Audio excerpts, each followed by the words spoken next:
que acabamos de cantar, né?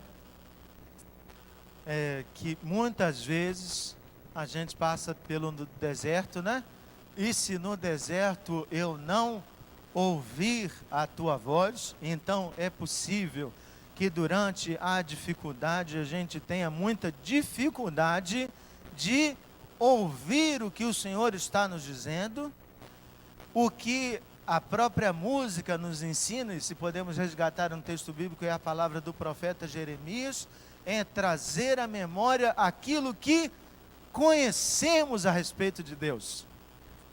Por isso, o momento de reflexão na palavra é essencial, não é para que a gente aprenda no sentido técnico de eu conheço esse texto, eu sei analisar as palavras desse texto, mas eu lembro exatamente o que o Senhor falou para mim quando eu leio esse texto. E todas as vezes que quando você se depara com esse texto, a primeira coisa que vem aos seus olhos são lágrimas, porque o que te remete não é a letra, mas a experiência do encontro com Deus. É isso que precisamos resgatar. De olhar o texto bíblico e ler. Nós vamos ler agora um texto conhecidíssimo. Pode colocar. Eu não vou nem usar o controle novo, porque é apenas um slide. Esse é um texto que já lemos muitas vezes, partindo do princípio que você já conhece a história do nascimento do Senhor Jesus.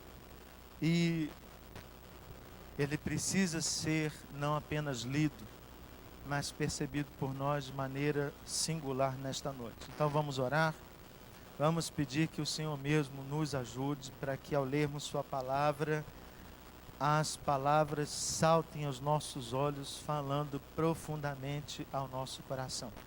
Então você deixa aberto, apesar que como é só um slide, vai ficar aí, né, durante o sermão, mas é importante que você marque aí na sua Bíblia. Vamos orar? Feche seus olhos, por favor. Pai, nós vamos ler o Evangelho de Lucas, capítulo 12, versículos de 8 a 9. Muitos de nós já conhecem esse texto e podem até sabê-lo de cor. Mas o que, Pai, nós pedimos não é apenas uma inteligência para gravar esse texto, mas uma sabedoria para guardá-lo em nosso coração. Pedimos, Pai, que a Tua palavra não passe correndo por nós, na nossa agitação. Pedimos, Pai, que ao ouvirmos Tua palavra, cada palavra faça sentido e seja tão profunda, que nos faça digerir durante dias, semanas, anos, a vida inteira, aquilo que o Senhor quer nos dizer. Não pelo grau de dificuldade, mas por sua profundidade e a exigência de que ela precisa ser colocada em prática todos os dias. Pai, o que pedimos é sabedoria do alto, iluminação.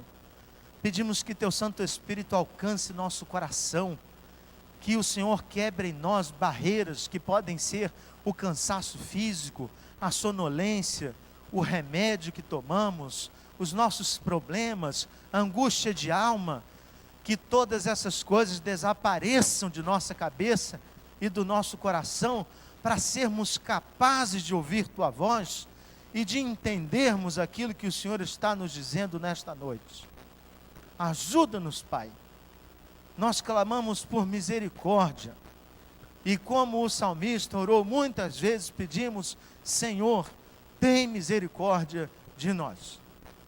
Em nome de Jesus nós oramos. Amém. Vamos ler juntos, irmãos, são apenas 2 versículos. Diz assim: havia pastores que estavam nos campos próximos e durante a noite tomavam conta dos seus rebanhos. E aconteceu que um anjo do Senhor apareceu-lhes, e a glória do Senhor resplandeceu ao redor deles, e ficaram aterrorizados.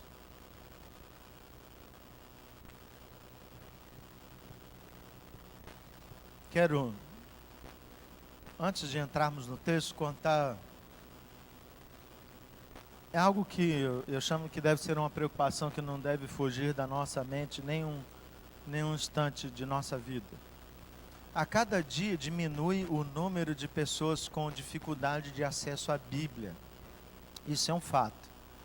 Mas na nossa cabeça, muitas vezes, existem possibilidades do tipo: será que alguém no Rio de Janeiro ainda não conheceu do Evangelho do Senhor Jesus? Isso me faz lembrar de uma situação. Quando eu fui seminarista numa congregação muito carente, né, de recursos financeiros, vou preservar o nome para que não pareça, né, que a gente vai denegrir a comunidade. Nós fizemos uma ação social chamada Tarde Alegre, que foi com as crianças, e naquela comunidade em si acontecia uma coisa bem interessante. A gente não divulgava com cartaz, não distribuía panfleto, a gente saía meia hora antes, dava uma volta ao redor da congregação. E nessa meia hora a gente conseguia juntar 200 crianças na congregação. Por isso que a gente não criava faixa nem panfleto.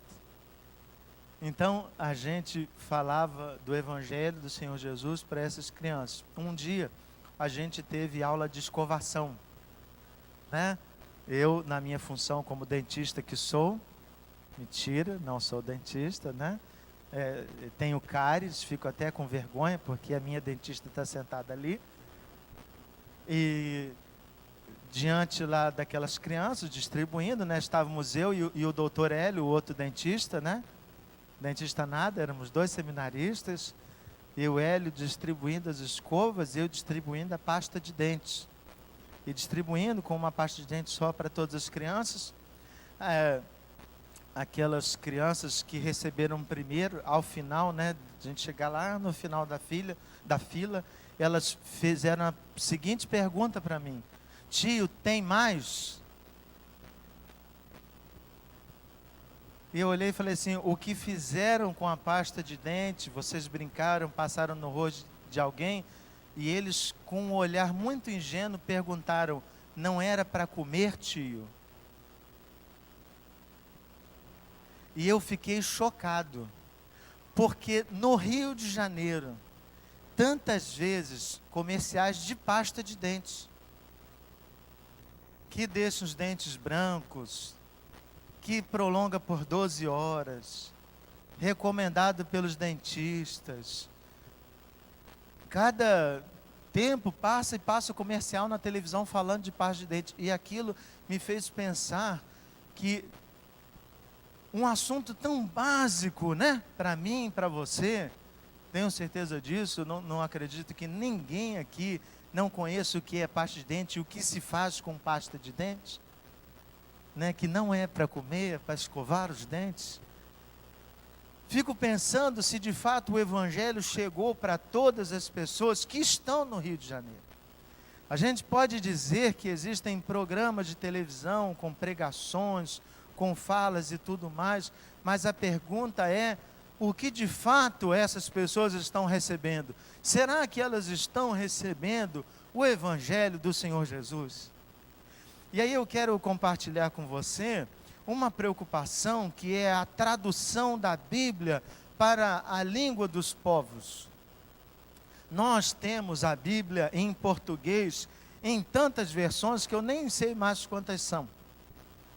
Eu sei que organismos como Sociedade Bíblica já lançaram Bíblia da criança, Bíblia do adolescente, Bíblia do surfista à prova d'água para ser lida na praia, Bíblia da vovó, não sei o que tem nessa Bíblia, né? Bíblia da mulher, não tem Bíblia do homem. Tem Bíblia do homem? Tem? Deve ter. Você tem Bíblia online, Bíblia offline. Os segredos, né, do grego e do hebraico não estão nas mãos do pastor. você pode baixar aplicativos de Bíblia que você vai clicar na palavra e ver o significado da palavra na sua língua original. E o próprio aplicativo vai fazer referência a outros textos bíblicos em que a mesma palavra no grego aparece. Isso é uma abertura fenomenal, algo maravilhoso. Mas mesmo diante de tudo isso, foi construída e está em vigor um negócio chamado A Visão 2025. Grave que nós estamos em 2016, 2025 faz referência ao ano 2025. Está em vigor a Visão 2025.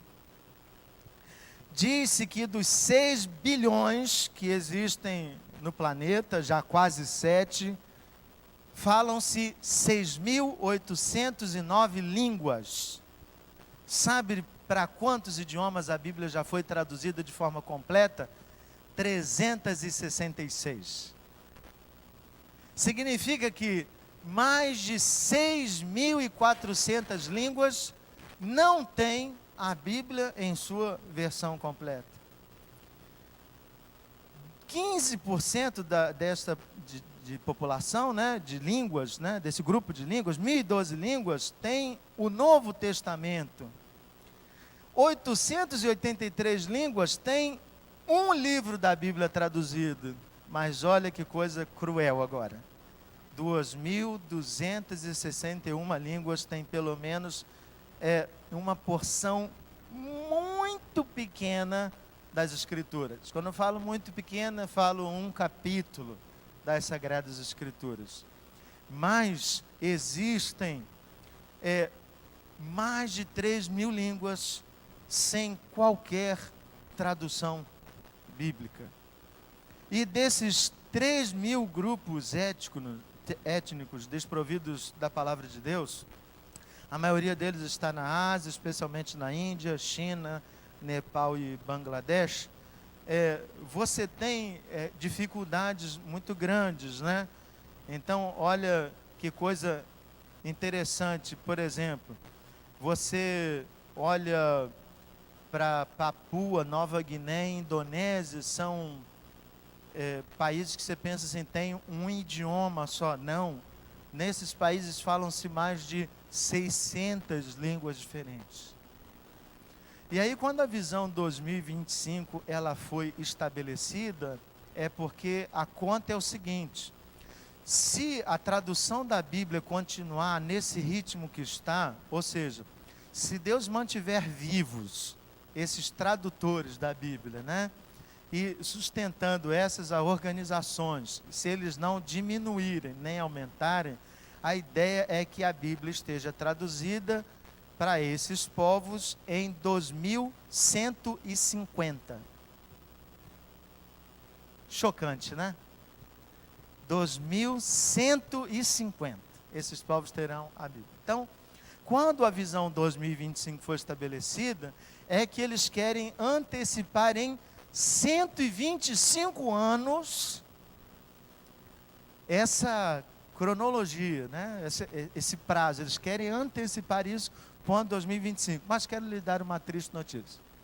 Nós estamos há 9 anos do ano 2025 e muita coisa não mudou.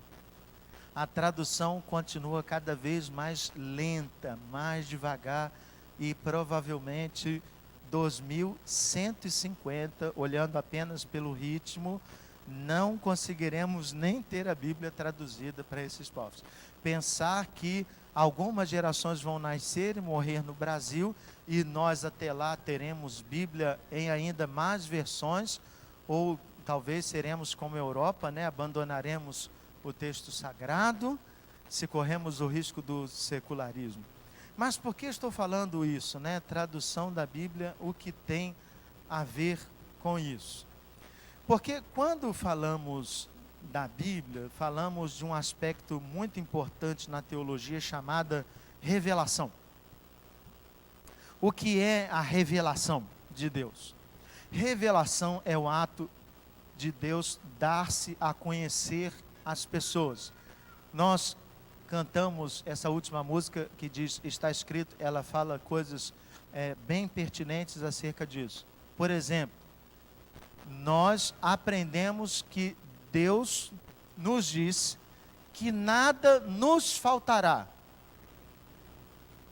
Como conhecemos isso? Não é simplesmente a partir da nossa vida. Primeiro, Deus colocou isso no coração de Davi e disse: Davi, experimente, eu não vou deixar faltar nada para você. Davi recebeu aquilo de Deus, escreveu, e nós conhecemos o que foi escrito por Davi há milhares de anos atrás e repetimos as palavras de Davi, porque esta revelação, o fato de Deus se dar a conhecer Davi, Deus também tem se mostrado a nós todos os dias e provado que mesmo quando o negócio está ruim lá fora, nós não passamos necessidade, porque Deus não deixa faltar nada. Ou seja, Deus vai se mostrando a nós, Deus vai se dando a conhecer. A Bíblia é essencial para o processo de conhecermos Deus. É incrível um crente não assumir o objetivo, por exemplo, de ler a palavra de Deus, porque não há um meio mais sólido e consistente de conhecermos Deus, senão por meio de sua própria palavra. Quando não fazemos isso, estamos abertos, irmãos, a qualquer insanidade ou esquizofrenia comum aos seres humanos pecadores.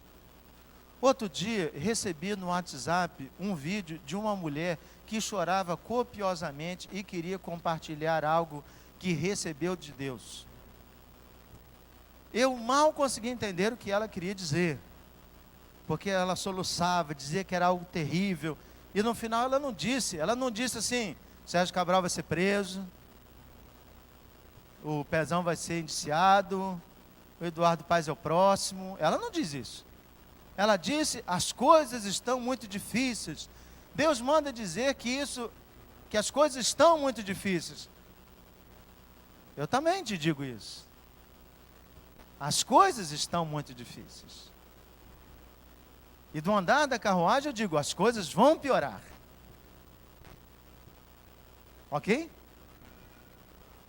O reverendo Augusto Nicodemos contou uma coisa bem interessante, eu vou repetir porque foi ele que contou. Ele disse que estava dando uma palestra sobre revelação numa igreja, e falando acerca da visão bíblica sobre revelação, e um rapaz solteiro chegou ao final do culto e disse assim: pastor, há uma mulher aqui na igreja que diz que tem uma revelação de que eu preciso abandonar a minha atual namorada, porque ela não é crente, porque Deus tem reservado para ele uma mulher que é crente. E aí esse rapaz disse para o reverendo Augusto Nicodemos: ela já me disse isso vários domingos, pastor. Todo domingo ela me diz isso.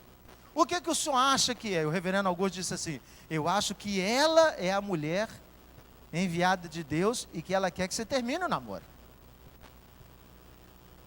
Estou traduzindo para você o que ela quer dizer.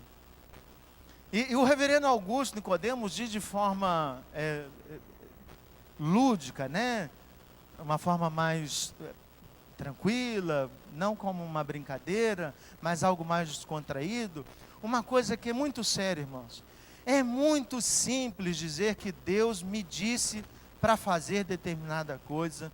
Eu poderia chegar aqui nesta noite, por exemplo, e dizer assim: irmãos, um anjo sentou no gabinete ao meu lado, tomou a minha cadeira e digitou esse texto. Mas, irmãos, essas palavras, e essa é a realidade, essas palavras aqui, vêm do vocabulário do Fábio. Deus usa o Fábio, Deus coloca no coração do Fábio, e eu estou usando o Fábio, mas é no coração do pregador, e esse pregador, ao expor a palavra, ele não precisa ficar usando a expressão do que veio de Deus, porque é o seu coração que confirmará o recebimento desta palavra, porque Deus, que conhece a sua necessidade, se revela a você como um Deus que está cuidando de você, um Deus que está providenciando a resposta para a sua aflição. Então, revelação é justamente o fato de Deus se dar a conhecer, e nós não podemos desmerecer o fato de que a palavra de Deus é um meio por qual nós conhecemos Deus. Crente que não lê a Bíblia, primeiro, está declarando: não quero conhecer Deus. Eu proponho você que faz isso, pare de orar também. Porque não faz sentido você falar com Deus e esperar que a resposta de Deus venha de alguém com a camisa amarela de bolinhas pretas, porque foi assim que você pediu na sua oração. Não faz sentido. É ao lermos a palavra que encontramos a resposta de Deus para as nossas aflições, e Deus responde. Deus fala profundamente ao nosso coração. Quando nós falamos então de revelação no texto bíblico, acontece um fenômeno muito interessante. Você que já passou pela Bíblia, não você que apenas simplesmente leu, mas você que deu uma folheada na Bíblia, você já ouviu falar que Deus se revelou para várias pessoas, do tipo Abraão, Noé, Isaac, Jacó. Mas olha que coisa interessante, Deus não apareceu, diz o texto bíblico, para Lia, Raquel ou para outras pessoas. Deus não apareceu para os filhos de Noé, Deus apareceu para Noé. Então, é claro que Deus, na revelação bíblica, escolheu determinadas pessoas para se dar a conhecer. Deus foi fazendo esse processo. Esse processo aconteceu com aqueles que nós chamamos de os patriarcas, né? Os pais da fé, os primeiros, aqueles que estão lá no início do texto bíblico. O processo vai acontecendo com um grupo chamado de sacerdotes. Quando Deus estabelece o tabernáculo, ele escolhe a classe do sumo sacerdote para que Deus apareça a eles, para que Deus instrua a eles, e o sacerdócio vai ser hereditário. Só pode ser sacerdote quem é filho de sacerdote, só pode ser sumo sacerdote quem é filho de sumo sacerdote. Então Deus vai estabelecendo isso. Mais tarde vão aparecer os profetas, que vão falar em nome de Deus a partir desta revelação bíblica. Aparecem anjos, em determinado momento Deus manda arcanjo, e eu não quero fazer aqui hierarquia angiológica, de quem é maior, quem é menor, porque apareceu. Não é essa a questão, e acho que quem se detém a isso está pegando em bobeira, porque a questão principal é o ato de Deus se revelar às pessoas. Deus vai se dando a conhecer, e aí chegamos no nascimento do Senhor Jesus, um negócio muito interessante. Se a gente olha para o texto, deixa lá no texto, por favor. Esse não é bonitinho, mas vamos lá. Nós temos um grupo que está no campo. Esse grupo são dos pastores.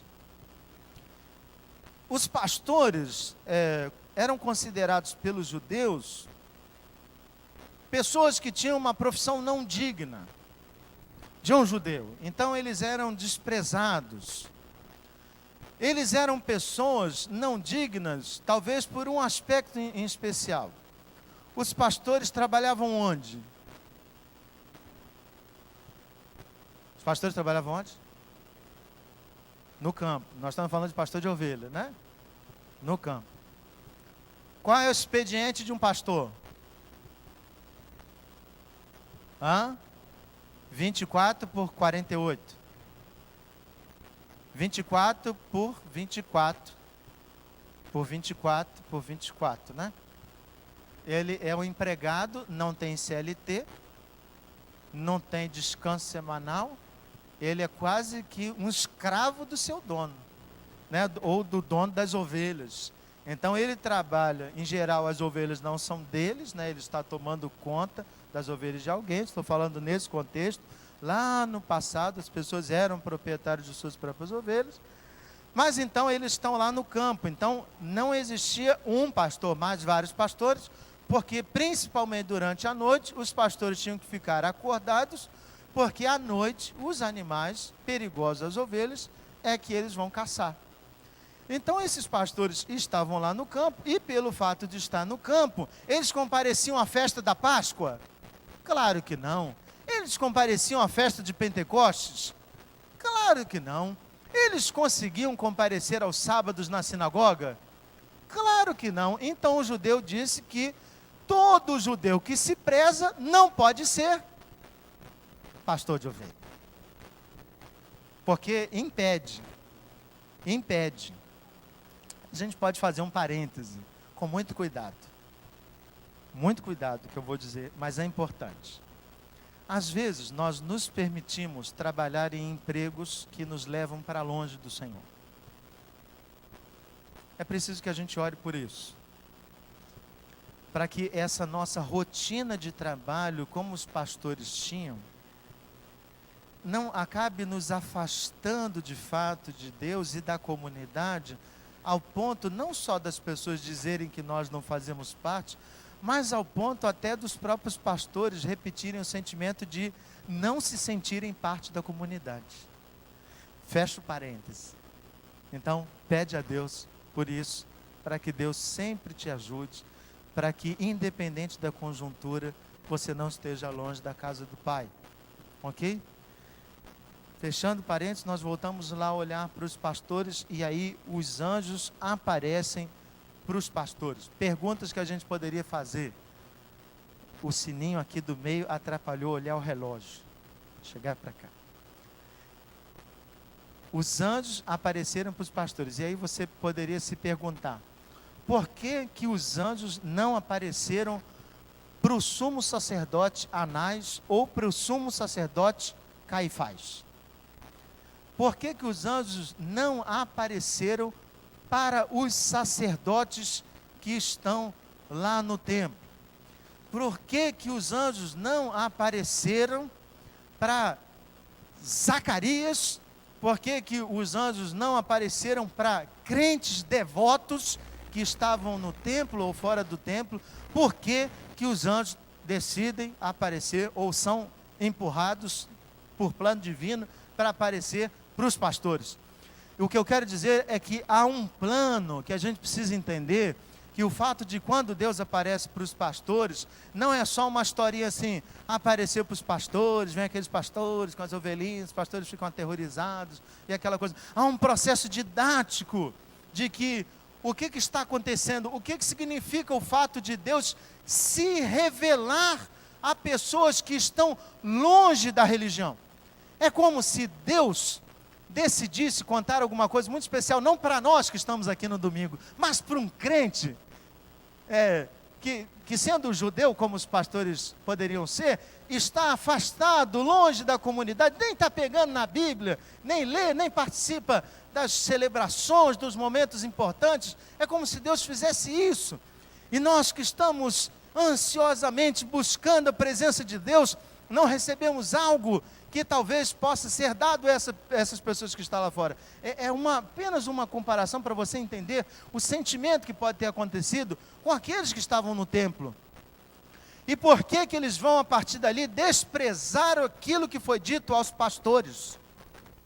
E por que que eles vão ter tanta bronca para lidar com Jesus como Salvador? Porque desde o início do seu nascimento, Jesus não trata as pessoas como grupos especiais. Jesus, quando assumiu o púlpito de uma sinagoga, conforme o registro de Lucas 4, você pode abrir sua Bíblia, versículos 18 e 19, ele citou Isaías capítulo 61 e diz: o Espírito do Senhor está sobre mim, porque Ele me ungiu para pregar boas novas aos pobres. Ele me enviou para proclamar liberdade aos presos e recuperação da vista aos cegos, para libertar os oprimidos e proclamar o ano da graça do Senhor. Olha que coisa interessante. Nas palavras de Isaías, não está assim.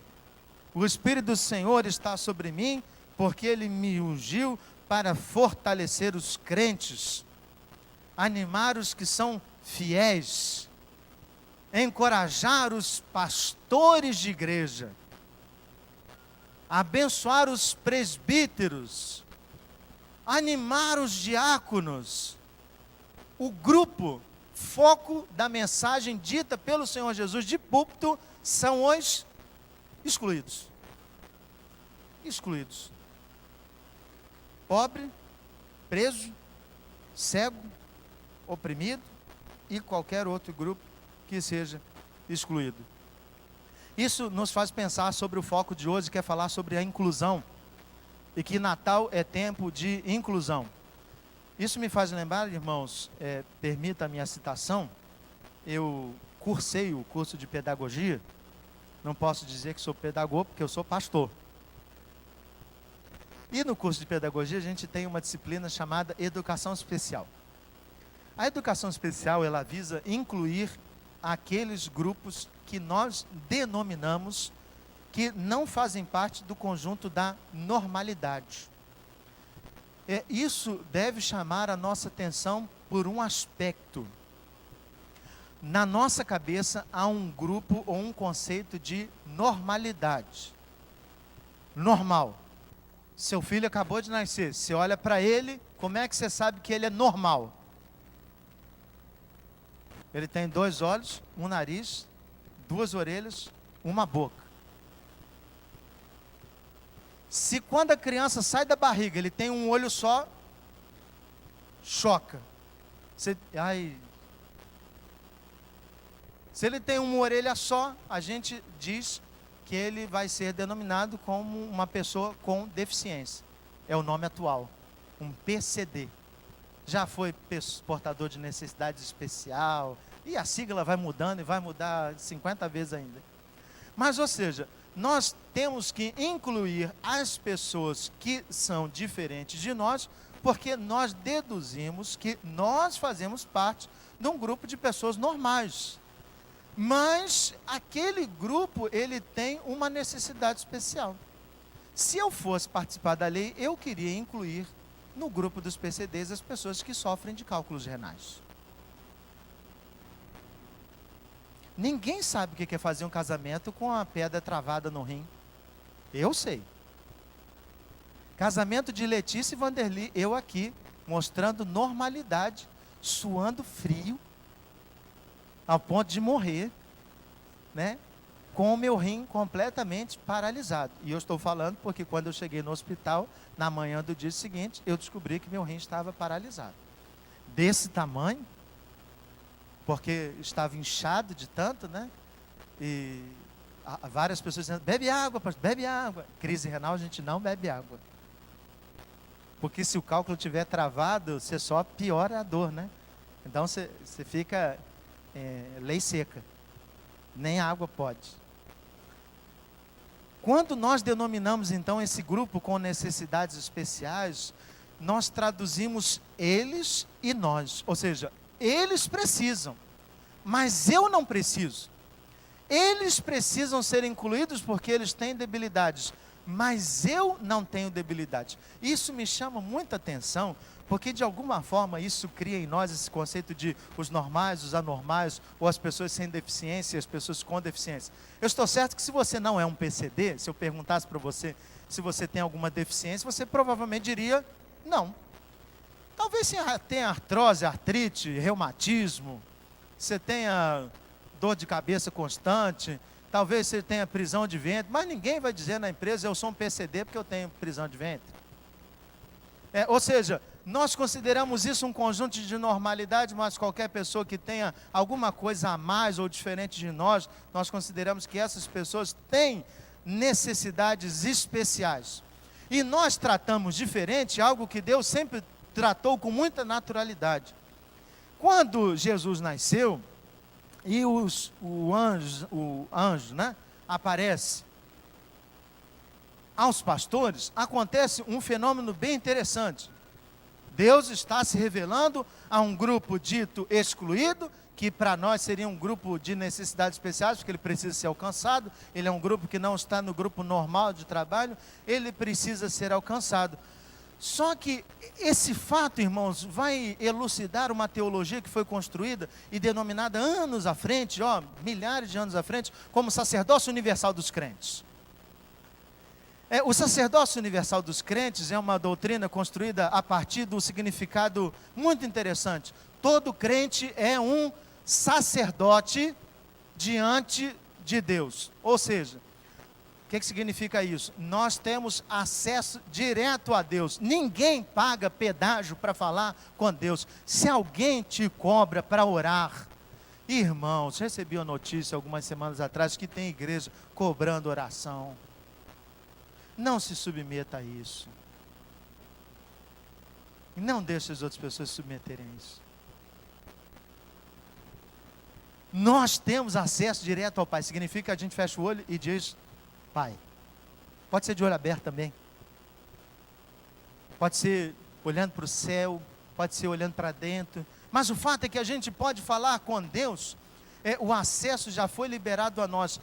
Desde o nascimento do Senhor Jesus foi dito a nós que Deus estava se revelando a um grupo não privilegiado, a um grupo de excluídos, porque Deus estava dizendo que a mensagem do Evangelho não era para o grupo dos normais ou dos especiais ou daqueles grupos seletos. A coisa está mudando. Diferente da revelação feita aos patriarcas, diferente da revelação feita aos profetas, a chegada de Jesus inaugura um novo tempo em que a palavra de Deus é revelada a todo ser humano. Olha que coisa interessante.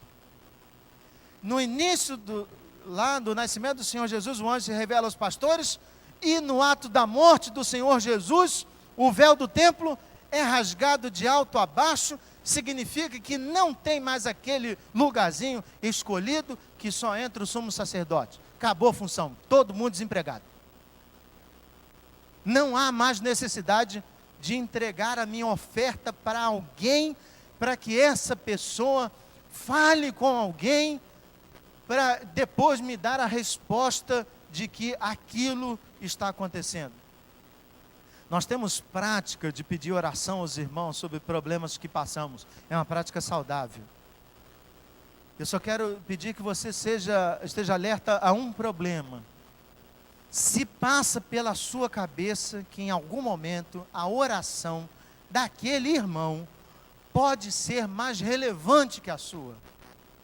Porque se isso passar pela sua cabeça, você não entendeu o que significou a revelação do anjo aos pastores, desde o nascimento do Senhor Jesus. Você não entendeu o fato do véu ter se rasgado, você não entendeu que milhares de anos depois os reformadores entenderiam que todo discípulo do Senhor Jesus tem acesso a falar com o Pai. E eu digo mais, qualquer ser humano, criação, não professo, pode falar com o Pai. Quer que eu lhe prove isso biblicamente? Salmo 100. Celebrai com júbilo ao Senhor todos os moradores da terra. Deus aceita o louvor e requer o louvor de toda a criação, não é da igreja. Deus abriu as portas. Deus está disponível. O seu amor é escancarado. Ele não trata classe especial. Ele não estabelece grupos especiais. E aí, irmãos, a primeira coisa que a gente precisa entender, então, é que quando eu entendo que não existe esse grupo que tem necessidades especiais, ou que eu sou um grupo especial porque eu sou pastor, eu começo a entender que eu preciso me colocar no lugar de um pobre pastor de campo, que excluído da sua comunidade judaica, era considerado um lixo, porque não conseguia viver a sua vida devocional. Mas Deus se revela a ele dizendo assim: eu te amo, e quero contar para você em primeira mão, que acabou de nascer o meu filho, que é o seu Salvador. O legal dessa história é perceber que eu preciso entender que se Deus não me incluir nesse grupo, eu não faço parte dele. Algumas pessoas têm tanta dificuldade com o tema bíblico chamado eleição. Não é o foco deste sermão. Mas basta ler João capítulo 15, irmãos. Nós fomos enxertados. Enxertado é atividade de jardineiro. A gente estava plantado no terreno denominado Império das Trevas. Uma terra feia, doente, só fazia produzir mal para nós e, consequentemente, nós só produzimos mal. O Senhor Jesus nos tirou dali, cortou, levou e enxertou na videira, e a partir dali, nutrido, é a visão que João estabelece, não do jardineiro Fábio, enxertado, nós recebemos direto do Senhor Jesus e conseguimos produzir algo que agrada a Deus. Quando nós entendemos que nós fomos enxertados, a ideia é, nós não vamos para o céu porque somos presbiterianos. Nós não vamos para o céu porque somos assembleanos. Nós não vamos para o céu porque somos batistas. Nem porque aceitamos a confissão de fé de Westminster. Ou os catecismos menor, maior, breve, ou qualquer outra coisa. Nós não vamos para o céu porque queremos. Querer, irmãos, olha quanta gente quer. Aquele rico que vivia junto com Lázaro, na história contada por Jesus, ele queria ir para o céu. E mais, ele queria que seus parentes fossem para o céu. E na história contada por Jesus, ele até pede, Senhor, eu estou aqui no inferno, mas não deixa que os meus parentes venham para cá, faz ressuscitar o Lázaro, os meus parentes conhecem o Lázaro, quando ele chegar lá, e o pessoal lá sabe que ele morreu, todo mundo vai se render ao teu nome, e aí ninguém vem para cá, mal por mal eu já estou aqui, deixa que os meus parentes, pelo menos conheçam o céu. O rico queria que seus parentes fossem para o céu, ele queria estar no céu, mas na história contada pelo próprio Jesus, ele não estava lá. Mas por decisão de quem? Então não era decisão do rico. Precisamos entender que todos nós somos alvo do amor de Deus. Se não fomos arrancados e enxertados, não entendemos o que é o Evangelho. O que significa isso praticamente, irmãos? Todo crente precisa repetir diariamente a oração, tem misericórdia de mim, Senhor. Quando você começa a se achar alguém muito especial, alguém que já está há anos no Evangelho, você olha para trás, seu tataravô era presbiteriano. Seu bisavô era presbiteriano, caminhou com Simonton. Você olha para o seu avô, foi fundador, plantador da igreja presbiteriana do Rio de Janeiro, a primeira igreja no Brasil. Você olha para o seu pai, um exemplo de liderança na igreja presbiteriana. Você olha para você, você é o cara. Você conhece a história da igreja. Quando esse olhar nos toma, estamos prontos para cair. É necessário olhar todos os dias e entender que só fazemos parte ou conhecemos alguma coisa de Deus porque Ele decidiu contar para mim. Porque se você tiver um coração soberbo, olha para mim com muita atenção. Se você tiver um coração soberbo ao ler a Bíblia, você não verá Deus, você conhecerá o seu ego. O que você lerá lá é o seu conhecimento pobre e mesquinho. O que é preciso para conhecer Deus é um coração humilde. Quando lemos a Bíblia, então, entendendo que nós fomos incluídos, que nós somos os pastores que estavam no campo, que o anjo decidiu chegar até nós e dizer assim, Fábio, eu quero que você faça parte do meu povo. Amém. Você entendeu isso? Você entendeu a inclusão? Você entendeu que você faz parte? E se você entendeu que faz parte, você entende também que todo ser humano é objeto do amor de Deus. Todo ser humano é objeto do amor de Deus.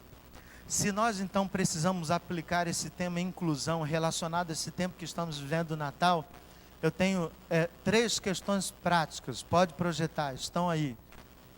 Primeiro, irmãos, eu queria convidar você a conhecer novas pessoas. Por que essa proposta? Quando você olha para o fato natal do anjo aparecer aos pastores, acontece algo muito interessante. No grupo seleto né, de pregação do evangelho, provavelmente os pastores não estavam sendo lembrados pelos próprios sacerdotes de ir até eles como um grupo que precisava ouvir da palavra de Deus. Sabe uma coisa muito normal? Quando eu digo assim, pense em alguém que precisa ouvir do evangelho. Quem você pensa? Quem você conhece? Você começa a estabelecer assim, ó, meu pai, minha mãe, se eles não são crentes, né? Meu irmão, aí você vai diminuindo, né? Tio, primo, vizinho, desconhecido. O desconhecido não é a nossa primeira opção. Naturalmente, a nossa visão é criar grupos aos quais nós temos acesso e grupos aos quais nós pregaríamos a palavra. Não teria novidade nenhuma se eu falasse para você assim, irmão, estabeleça um objetivo, olhe para alguém da sua família que não tem o evangelho e você vai fazer isso porque você conhece as pessoas. Mas olha que coisa interessante. Ore para Deus nessa noite e diz assim, Senhor, apresente a mim uma pessoa nova, desconhecida. Alguém que não faz parte do meu círculo de amizade, alguém que não conhece o evangelho e que precisa conhecer o evangelho. Vai que Deus te coloca diante de alguém muito diferente de você. O que você faria?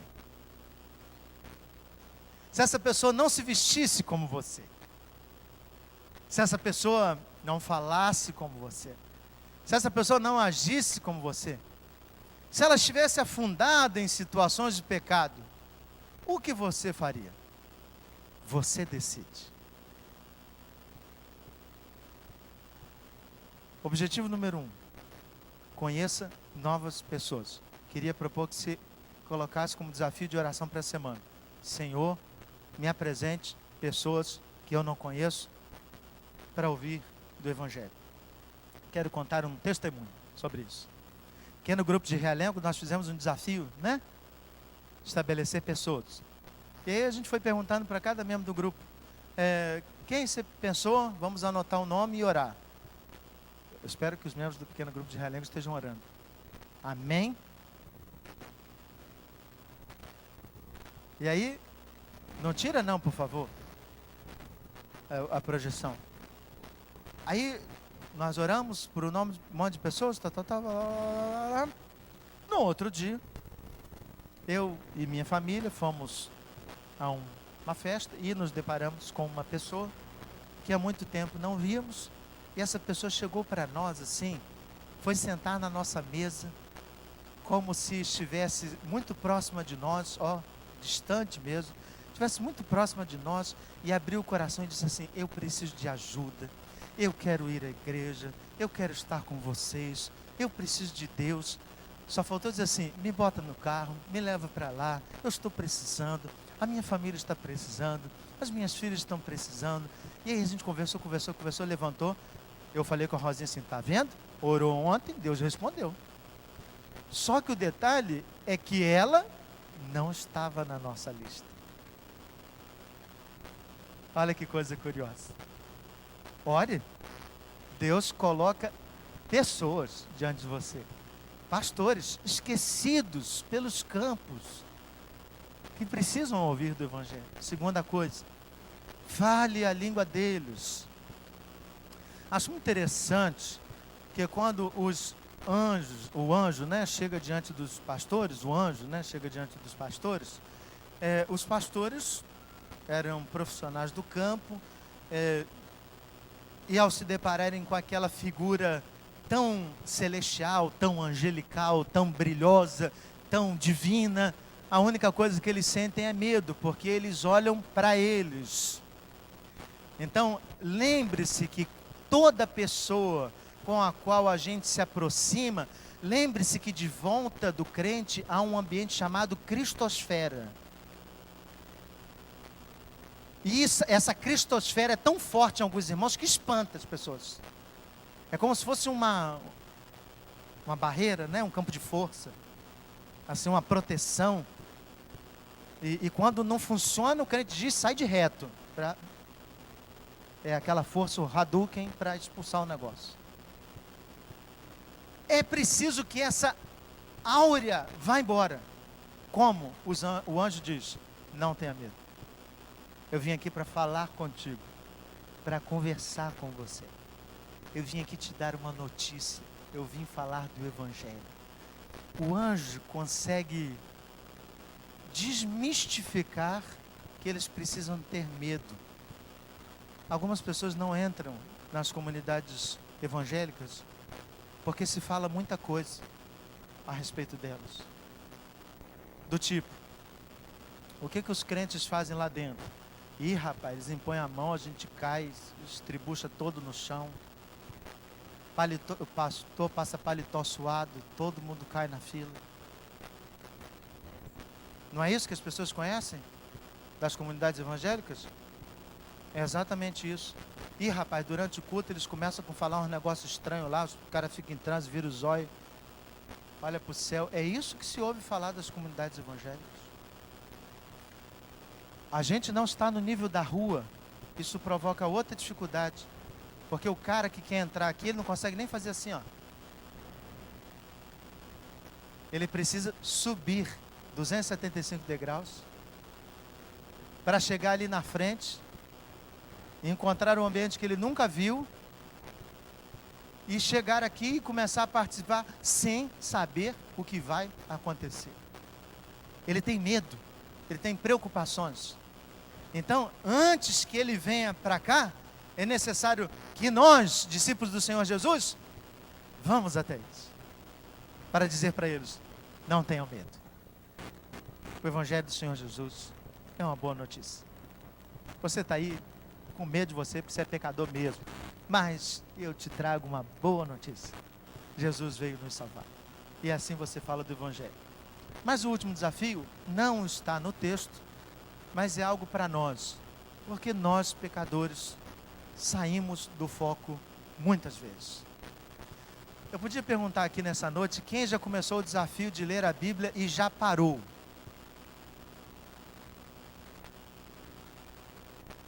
Ou então aquele desafio que o pastor faz assim. Achei tão curioso, irmãos, essa semana eu recebi um testemunho muito, muito legal. Eu fui pregar na igreja de Genópolis e fiz o desafio para eles orarem 7 dias só agradecendo.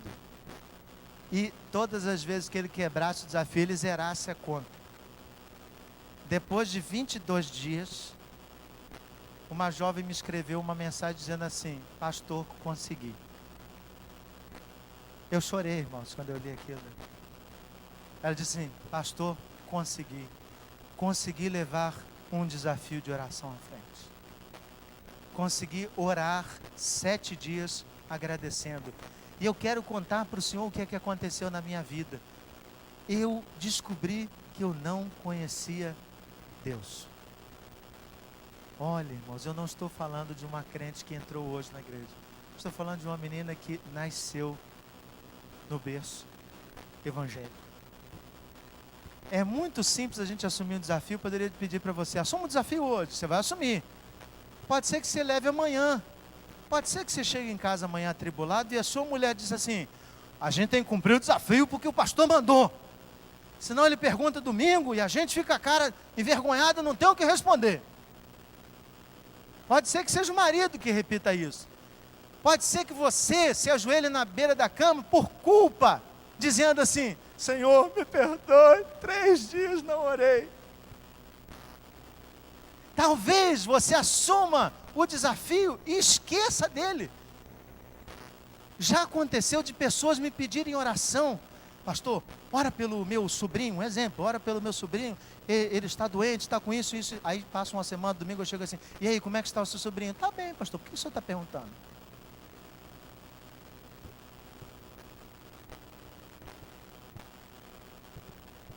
Da próxima vez avisa, né? Então, o objetivo é nosso, é preciso permanecer no foco. Se eu não tiver isso aqui como desafio de vida, de estar aberto para novas pessoas e falar uma língua que permita que essas pessoas não tenham medo, eu não entendi o que aconteceu no nascimento do Senhor Jesus. O nascimento do Senhor Jesus mostra para nós que no Natal é tempo de pregar o Evangelho para pessoas que nunca conhecemos. E não tratarmos nós como pessoas especiais ou eles como pessoas especiais. Todos nós somos objetos do amor do Senhor. Amém, irmãos? Eu queria que você orasse por isso agora. Feche seus olhos. Fale com Deus.